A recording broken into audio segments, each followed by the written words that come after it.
Hello বন্ধুরা, good morning, শুভ সকাল। সবাই কেমন আছো? আশা করি সবাই খুব খুব খুব ভালো আছো। তোমাদের আশীর্বাদে, ঈশ্বরের আশীর্বাদে আমরা বেশ ভালোই আছি।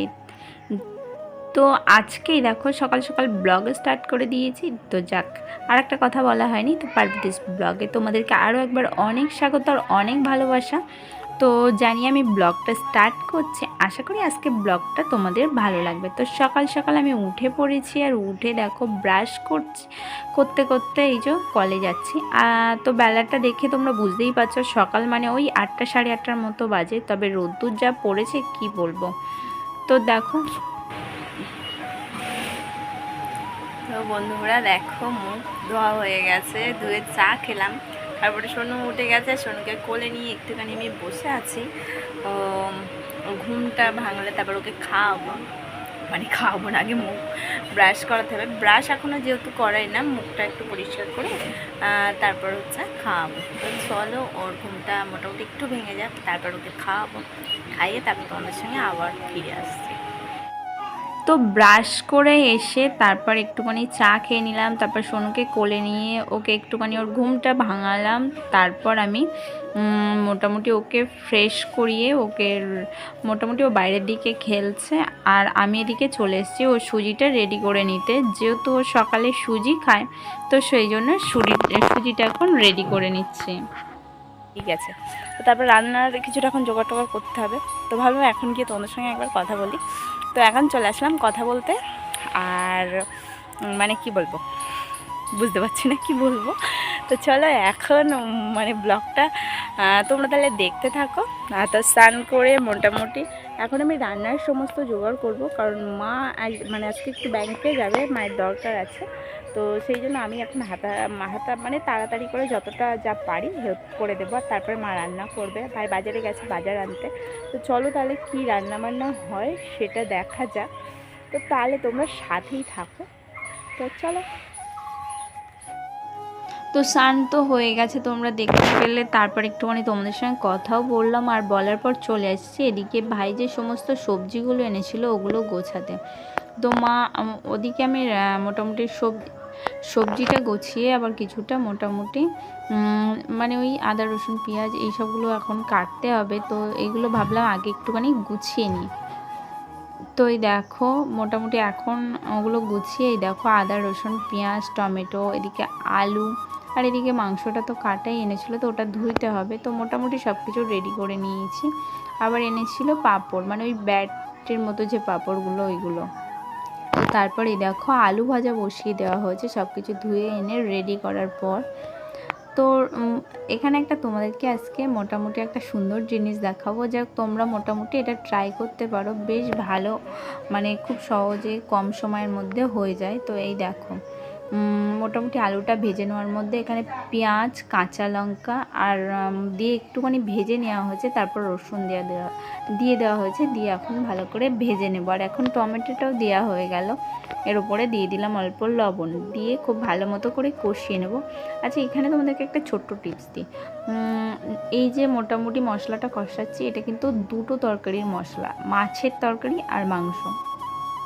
তো মোটামুটি এইভাবে যদি মানে একই ধরনের তরকারি আর সব কিছু যদি সেম মশলাপাতি থাকে দেওয়ার, তাহলে সেক্ষেত্রে কি বলো তো, একটা ভালো অপশান সেটা হচ্ছে যে একবারে কষিয়ে নিয়ে মোটামুটি রান্নাটা করা যেতে পারে। তো সেক্ষেত্রে সময় একটু কম লাগে। আর মায়ের একটুখানি কাজ ছিল, তো সেই জন্য কি বলো তো। তো এই দেখো মোটামুটি আলুটাও কষিয়ে নিয়ে জল দেওয়া হয়ে গেছে। এটা একটুখানি মাছের তরকারি বানানো হবে। এই যে মাছ দিয়ে দিয়েছে, আর এখানে দু রকমের মাছ আছে। এই মাছগুলো না আগের দিনের, তো ওইগুলো আর কী করবো, সব একসঙ্গেই বানানো হয়েছে। আর ওই সেম মশলাপাতি মোটামুটি ওর মধ্যে একটু তেলটা অ্যাড করা হয়েছিল, হয়ে মাংস কষানো হচ্ছে। তো কষানোর মধ্যেই দেখো অনেকক্ষণে মানে তো মাংসটা কিন্তু বেশ কিছুক্ষণ আগেই বসানো হয়ে গেছিলো। মা বেশ কিছুটা মানে রান্না করেছে, আর তারপর আমি আবার বসেছিলাম। তো এই যে সব শেষে দিয়ে দিচ্ছে আদা, মানে মা বানালে এইভাবে আদাটা একটু শেষেই দেয়, তাহলে কি হয় বলো তো, মানে ওই যে রসুন আর আদা একসঙ্গে দিয়ে মোটামুটি মাংসটা কষালে একটু কড়ার গায়ে কিন্তু একটু লেগে লেগে যাওয়া ভাব হয়। তো সেই জন্য মা একটু আদাটা পরে দেয় বাট এখানে কিন্তু টেস্টের কোনো হেরফের হয় না, দারুণ সুন্দর হয়। আর মায়ের হাতের রান্না তো সবারই প্রিয়, তো আমারও তাই একদম। আর সত্যি বলতে আমার মার রান্নাটা কিন্তু দারুণ সুন্দর করে।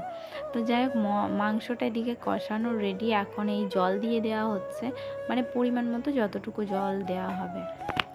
আর ছোটোবেলার মতো আজকে আবার এ বাড়িতে এসে এই যে মাংস কষানো নিলাম। যাই হোক, এদিকেই দেখো ভাত হয়ে গেছে। তো ভাত তো হয়ে গেছে, এই দেখো মাংস কষানো তুলে দিয়েছে আমার জন্য। তো আমি যেহেতু কষানো মাংস খেতে খুবই ভালোবাসি, তো সেই জন্য আমার জন্য তরকারি মানে কষানোটা তুলে দিয়েছিল। আর এবার দেখো মাংস তরকারি রেডি হয়ে গেছে। আর তারপরে সবশেষে চলে গেলাম আমি শসা পেঁয়াজ কাটতে।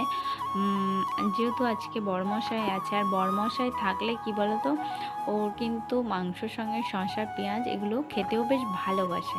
তো ভাই সেই জন্য শসাটা এনেছিল, তো সেই জন্য ভাবলাম একটুখানি আমি শসা আর পেঁয়াজ কেটে দিই।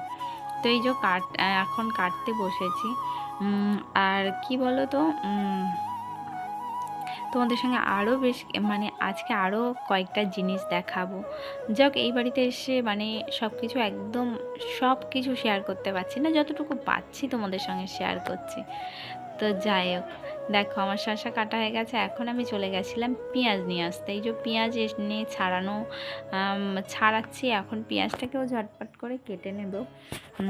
তারপর ওদিকে মা ভাত রেডি করছে খাওয়ার জন্য, আর তারপর ভাতটাকেও ঝটপট খেয়ে নেব। তো এই দেখো পেঁয়াজ কাটা ছাড়ানো হয়ে গেছে, এবার আমি একটুখানি কেটে নিই।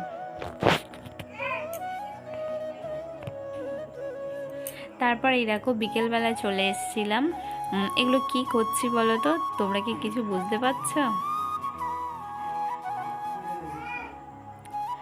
যাক, তোমরা হয়তো বুঝতে পারছো না যে আমি কি করছি, তো সেটা তোমাদেরকে বলবো, তার আগে তোমাদেরকে দেখাই। তো এই হচ্ছে একটা ছোট্ট কারখানা, এটা হচ্ছে আমার ভাইয়ের কারখানা। তো মোটামুটি এই যে কারখানা, আর এখানে মেম্বার বেশি নয়, মানে 3টে মেশিন, মানে প্রথম যখন স্টার্ট করেছিল তখন 2টো মেশিন ছিল, আর এখন 4টে। তো ঈশ্বরের আশীর্বাদে, তোমাদের আশীর্বাদে মোটামুটি এখন 4টে মেশিন। তো তোমরা সবাই ওকে আশীর্বাদ করো যাতে কারখানাটা একদিন অনেক বড় হয়। তো তোমরা যদি আশীর্বাদ করো, আর মানে ঈশ্বর যদি সাথে থাকে আশীর্বাদ করে, তাহলে অবশ্যই সেটা একদিন হবে। তো এই যে ছোট্ট কারখানার ছোট্ট ছোট্ট মেম্বার, যাক সবাই কিন্তু এখানে মানে, তো আমার বড় ছেলেও কিন্তু মামার সঙ্গে বেশ কাজে হাত লাগিয়েছে। তো যাই হোক, আজকে ব্লগটা এই পর্যন্ত, কেমন লাগলো অবশ্যই কমেন্ট করে জানিও, আর যদি ভালো লেগে থাকে একটা লাইক কমেন্ট করে দিও। তো দেখা হবে তোমাদের সঙ্গে নতুন কোনো ভিডিওর সাথে।